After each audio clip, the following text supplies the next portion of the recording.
হৃদয় ভাইয়ের ট্রাভেলসে আইছি লাইসেন্স বানানোর জন্য। এই যে হৃদয় ভাইয়ের ট্রাভেলস, বাট হৃদয় ভাই নাই। হৃদয় ভাই এখন আছে বাংলাদেশে। কিছুদিন আগে এক ট্রাভেলসের মাঝে টাকা জমা দিয়ে গেছিলাম, বলছে 1 সপ্তাহের ভিতরে লাইসেন্স আইসা পড়বো। আফসারের মাঝে 1 সপ্তাহ হয়ে গেছে গা, এখনও আসে নাই। তাই আজকে আবার আইসা টাকা ফেরত নিয়ে নিছি। এখন আইসি হৃদয় ভাইয়ের ট্রাভেলসে, ওনার দোকানে আজকে টাকা জমা দিয়ে যাবো। দেখি লাইসেন্স কতদিন লাগে আসতে, বলছে 2 দিন লাগবো। আমি এখন হৃদয় ভাইয়ের ট্রাভেলসের ভিতরে। এই যে হৃদয় ভাইয়ের চেয়ার, হৃদয় ভাই এখানে বসে, বাট হৃদয় ভাই নাই এখন। হৃদয় ভাই বাংলাদেশে চলে গেছে ছুটিতে, কবে আসবো তা জানি না। হৃদয় ভাইয়ের সাথে দেখা করার ইচ্ছা ছিল। একটা ড্রোন ক্যামেরা খুঁজতেছি, অনেক দোকানে দেখছি, এক দোকানও পাই নাই। মানে সিকু ড্রোন ক্যামেরা নাই। এটার ভিতরে যাবো, শেষ গিয়া খুঁজমু, যদি পাই তাহলে তো পাইলামই। সবসময় তো ভাত খাই হোটেলে আইসা, আজকে ভাত অর্ডার দিই নাই। আজকে অর্ডার দিছি ফায়া এবং সাথে তন্দুর রুটি।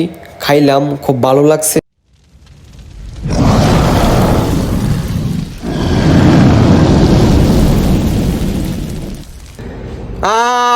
আসসালামু আলাইকুম গাইস, কি অবস্থা সবার, কেমন আছেন সবাই? আশা করি সবাই ভালো আছেন গাইস। আপনাদের দোয়ায় আলহামদুলিল্লাহ আমিও ভালো আছি।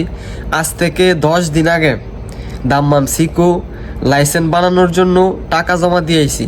বলছে 2 থেকে 3 দিনের ভিতরে আফসারের ভিতরে আইসা পড়বো। আর কার্ড দিব 10 থেকে 15 দিন পরে। মানে আফসারে আসলেই তো ওকে হয়ে গেছে, গালা কার্ড দিলে দিব, না দিলে নাই। কার্ড পরে দিলেও সমস্যা নাই। তারপরে কথা বইলা টাকা জমা দিয়েছে। 1 সপ্তাহ দূরের কথা, 10 দিন হয়ে গেছে। এখন পর্যন্ত আফসারের মাঝে আসে নাই। তারপরে কল দিছে, যে বলছে ভাই এখনও তো আসে নাই, বলছিলেন 2 দিনের কথা। তারপরে মানে একটু রাগারাগি হয়েছে। তারপরে আমরা কালকা গেছি, যাওয়ার পরে বলতেছে সময় লাগবো, আর 1-2 দিন সমস্যা হয়েছে একটু। তারপরে টাকা নিয়ে পড়ছি আমরা। 3টার সময় গাড়িওয়ালারে কল দিছে। গাড়িওয়ালাই বলছে যে আমি এক জায়গায় গেছি গা, আরেকজনটা ফাটাইতেছি। তারপরে অন্যজনটা ফাটাইছে, মানে উনি আসে নাই। যার সাথে সবসময় যাই উনি আসে নাই, অন্যজনটা ফাটাই দিছে। সিকু যাই সবসময় অন্য দিক দিয়ে, ওনারা নতুন ফাটাইছে আজকা। মানে আমরা কথা বলতে বলতে উনি যে গাড়ি কোনটা নিছে উনি জানে ভালো। তারপরে অন্য দিক দিয়ে যাইতেছে, অন্য দিক দিয়ে ঘুরা লোকাল রাস্তা দাইছি আর কি, এই দিক দিয়ে ঘুরা তারপরে যাবো সিকু। এই পাশে তো একদিনও সিকু যাই নাই। এইদিকে অনেক সুন্দর, এই যে রাস্তার আশেপাশে খেজুর বাগান আর খেজুর বাগান। সৌদি আরবে তো বেশিরভাগই খেজুর বাগান, খেজুর বাগান ছাড়া কোনো কিছু নাই। মানে সৌদি আরবের সৌন্দর্য একমাত্র খেজুর বাগানই। রাস্তার আশেপাশে কত সুন্দর সুন্দর বাড়িঘর, তারপরে খেজুর বাগান। মানে এক হিসাবে গ্রাম সাইড বললেই হয়।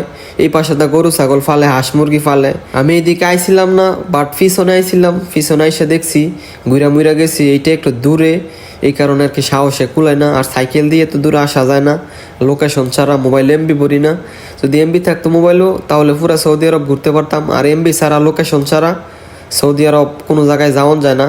শুধু কথা লোকেশন ছাড়া কোনো কিছু চিনার ভাও নাই। তারপরে এই যে আসলাম সিকু আইসা দিই বল দিয়ে দাও দিছে, পুলিশে দাও দিছে। সবাই সবার মাল সামানা লইয়া দৌড় পারতেছে, যাইতেছে গা। মানে এইভাবে ব্যবসা করার কি দরকার? পুলিশে ধরতে পারলে, তারপর বল দিয়ে ধরতে পারলে, এই যে সব মাল লয়ে জায়গা, এই যে মাল নিতেছে না গাড়ি দা, এই পুরা গাড়ি আঙ্গায় লয়ে জায়গা। তারপরে এইভাবে ব্যবসা করে। এই যে বিন মিশাল ট্রাভেলস, বিশাল বড়, অনেক দূর থেকে দেখা যায়। এখন যাইতেছি, যার দোকানে টাকা দিয়েছিলাম, যাই গিয়ে দেখি উনি কি বলে। উনি বলছে 2-3 দিনের কথা, আজকে 10 দিন 8 দিন হয়ে গেছে গা। যাই আগে গিয়ে কথা বলে দেখি, যদি হয় তাইলে তো হইলই, নাহলে টাকা নিয়ে আইসা পড়মু। টাকা নিয়ে আইসা অন্য দোকানে যাবো। আর যার দোকানে দিছি সেও খুব ভালো মানুষ। মানে আমি খারাপ রিভিউ দিতেছি না, মানে একটু সমস্যা হয়েছে দিকেই দেরি হইতেছে। যাই আগে গিয়ে দেখি কি অবস্থা। মানে ওনার কাছ থেকে আমরা সবসময় কাজ করাই, উনি বাটফার সিটার না, যা বলে ওইটাই হয়। তারপর ভিতরে গেলাম, ভিতরে গিয়ে কথা বললাম। বলছে ভাই একটু সমস্যা হয়েছে, এই কারণ হইতেছে না। আর আমাদের খুব ইমার্জেন্সি, মানে লাইসেন্সটা আসলে গাড়ি দিব, গাড়ি দিয়ে অন্য জায়গায় ফাটাইবো, এই কারণে আমরা শর্টকাট করতেছি, নাইলে 1 সপ্তাহ 15 দিন আসলে সমস্যা আছেন না। তারপরে যে উনি টাকা দিয়ে দিছে, বলছে টাকা নিয়ে যান, যদি লাইসেন্স হয় তাইলে আপনারা ফোন দিব না। আমরাও টাকা নিয়ে এসে পড়ছি। আর রুমে থাকতে হৃদয় ভাইয়ের দোকানে হৃদয় ভাইয়ের এক কর্মচারীর সাথে কথা বলছে 2 দিনের ভিতরে নাকি লাইসেন্স হইয়া যাগা। তারপরে বলছে ঠিক আছে, আমরা আসতেছি সিকু, যদি ওনার কাছ থেকে না হয় তাহলে আপনার দোকানে আসবো, আপনার দোকানে আইসা টাকা জমা দিয়ে যাব। তারপর যেই কথা সেই কাজ, ওনার কাছ থেকে টাকা নিয়ে এসে পড়ছি। আর উনি টাকা দিয়ে দিছে যে টাকা নিয়ে যান, যদি হয় তাহলে কল দিব মনে। আর ওনার কাছ থেকে অনেক কাজ করাইছি টাকা ছাড়াই, হইলে তারপরে গিয়ে টাকা দিয়েছি, মানে রাগারাগি করি নাই, উনি নিজেই বলছে টাকা নিয়ে যান, যদি হয় তাহলে কল দিব মনে। তারপরে এই যে ঋতবের দোকানে ঢুকমু, আর আমাদের আর্জেন্ট লাগবো, জরুরি লাগবো, এই কারণে শুধু টাকা নিয়ে এসে পড়ছি, অন্য কোনো সমস্যা না, মানে খুব ইমার্জেন্সি। এই কারণে আইসা দেখি দোকানে মানুষ নেই, পর আইসি পর ওই পাশের দোকানতে আসতেছে, চা নিয়ে আসতেছে। তারপরে এই যে ভিতরে ঢুকলাম, এই যে এটা হৃদয় ভাইয়ের দোকান ট্রাভেলস, এই যে হৃদয় ভাই ভিতরে বসে, এই যে ওই পাশটাতে বসে। তারপরে একটু ঘুরে ঘুরে দেখলাম, ভিডিও টিডিও করলাম, ভাল লাগছে খুব। হৃদয় ভাই নাই, হৃদয় ভাই তো বাংলাদেশে, যদি থাকতো তো দেখা হইতো। হৃদয় ভাইয়ের ট্রাভেলসে আইসি লাইসেন্স বানানোর জন্য। এই যে হৃদয় ভাইয়ের ট্রাভেলস, বাট হৃদয় ভাই নাই, হৃদয় ভাই এখন আছে বাংলাদেশে।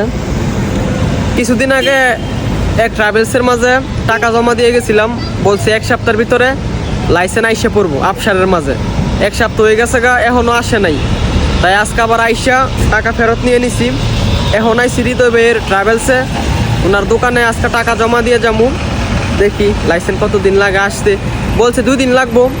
বলছি সমস্যা নাই, টাকা দিয়ে আসলাম।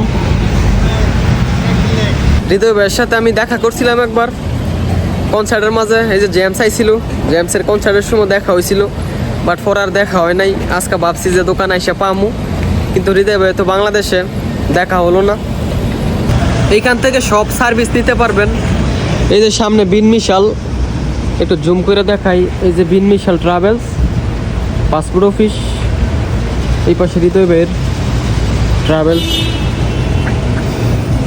জমা দিছিলাম অন্য জায়গায়, বলছে 1 সপ্তাহের ভিতরে, আজকে 10 দিন হয়েছে, এখনও দেয় নাই, বলে আর একটু সময় লাগবো, এই কারণে টাকা নিয়ে পড়ছি। তারপর হৃদয় ভাইয়ের ট্রাভেলসের একজনের সাথে যোগাযোগ করছি, বলছে আসেন টাকা নিয়ে আসেন, সর্বোচ্চ 2 দিন বা 3 দিনের ভিতরে হয়ে যাবো গা। তারপরে আজকে আইলাম। তারপর ওনার দোকানে আসলাম, আইসা বসলাম, কথা বললো যে কত টাকা লাগবো, কয়দিনের ভিতরে দিব। তারপরে বলছি আরেক জায়গায় জমা দিছিলাম, ওইখান থেকে দেরি হইতেছে বললে আপনার এখানে আইসি, বলছে 2-3 দিনের ভিতরে হয়ে যাবো গা। তারপরে যে ছবি তুললাম, বলছে ছবি লাগবো, ছবি দেন, ছবি উড়াইছে। এখন টাকা জমা দিয়া তারপরে আজকে যামুগা। তারপরে যে টাকা বের করতেছে, টাকা দিব 4000 রিয়াল, মানে উনি 41 রিয়াল বলছে, 100 রিয়াল কমাইছি। তারপরে যে টাকা দিতেছে 500 রিয়াল নোটগুলাই, খুব কষ্টের টাকা। আর এগুলো আমার টাকা না, আমাদের টাকা না, কোম্পানি দিছে, এই কারণে আইসি। টাকা নিয়ে গেছে হৃদয় ভাইয়ের ট্রাভেলসে। তারপর ওইখানে গিয়ে কথা মতো বললাম, কথা বললা টাকা জমাও দিয়ে লাইতেছি। এই মুহূর্তে কল দিছে যে ভাই আপনার লাইসেন্স হয়ে গেছে। তারপর আবার হৃদয় ভাইয়ের ট্রাভেলস থেকে চলে গেছি, মানে অনেক আফসোস ছিল যে হৃদয় ভাইয়ের ট্রাভেলস থেকে লাইসেন্সটা বানাইতে পারলাম না, মানে গিয়াও কথা বইলাও, তারপরও শেষ পর্যন্ত আবার তার কাছে যাইতে হইল। হৃদয় ভাইয়ের দোকানে টাকা জমা দিয়ে লাইছিলাম, জমা দেওয়ার সাথে সাথেই কল দিছে যে ভাই আপনার লাইসেন্স তো হয়ে গেছে গা, টাকা নিয়ে আসেন, জমা দিয়ে যান। তারপরে দুঃখিত, কি করার, টাকা তো জমা দিয়ে লাইছিলাম। তারপরে এখান থেকে নিয়ে আবার আগের জায়গায় দিয়ে আইছি। তারপর সব জমা টমা দিয়ে আইসা পড়ছি বাজারের ভিতরে। এই যে ডেস্ক কিটা দেখতেছেন না, সুডুনিটা বড়টার সাথে, যে আমরা প্রতি বৃহস্পতিবারে মানে পার্টি করি, মানুষ 5 জন 6 জন, মানে রান্না করলে হয় না ছোটো ডেক, মানে 3 বার খাওয়া যায় না। এই কারণে আজকে ডেক দেখছিলাম, একটা ডেক দাম করছি, উনি বলছে 100 রিয়াল, আমি 50 রিয়াল বলছি, বলছে হবে না। তারপরে কি বলার, না হলে তো নাই।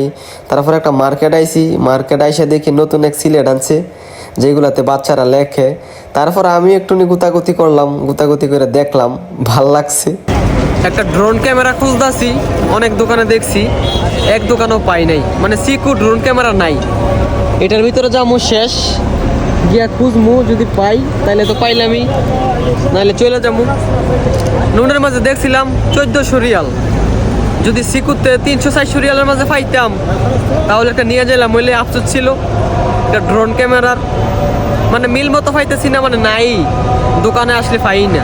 এইটার ভিতরে ঢুকছি, এটাও বিশাল বড় মার্কেট, বাট এখানে কোনো ক্যামেরা ট্যামেরা বিক্রি করে না। ক্যামেরা আনতে হইলে যাইতে হইব জেরিত বা লুল্লু হাইপার মার্কেটে। তারপরে এক বাঙালি জোর করে লইছে, এসে চকলেট দেখতাছি, উনি বলছে 25 রিয়াল কিলো, 20 রিয়াল কইছি বেছে না, তারপরে 2টা খাইয়া আইসা পড়ছি। তারপর আইসা পড়ছি এক হোটেলে আইসা সবসময় তো ভাত খাই, বিরিয়ানি খাই, এটা খাই, আজকা রুটি খামু, সাথে হইছে আপনার ফায়া এই যে তন্দুল রুটি। তারপর দিল, খাইলাম, খাই আইসা পড়ছি এক দোকানে, এইখানে আইসা একটা চাউলের বস্তা নিছি যেটাতে খিচুড়ি খামু। মানে এটা শুধু সপ্তাহে 1 দিনের জন্য খিচুড়ি খাওয়ার জন্য নিছি 5 কিলো।